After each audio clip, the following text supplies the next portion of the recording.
चला तर आपण पाहणार आहोत इथे तिखट मिठाचा असा मसाला पराठा। तर खायला पण खूप मस्त लागतो आणि करायला पण सोपा।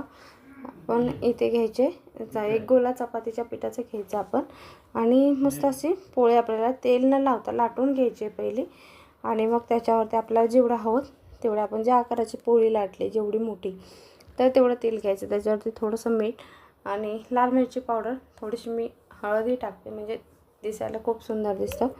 आणि इथे मी तिखट जास्त वापरलं नाही कारण मुलांसाठी बनवते। तर ह्या पद्धतीने आपण हे करून घ्यायचं।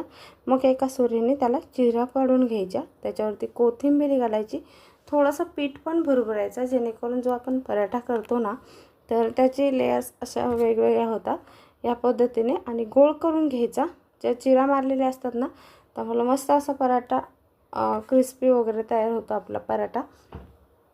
तर तुम्ही ज्या पद्धतीने शिकवाल, तुम्ही जास्त शिकवलात तर त्याच्यापेक्षा मस्त असा क्रिस्पी तयार होतो।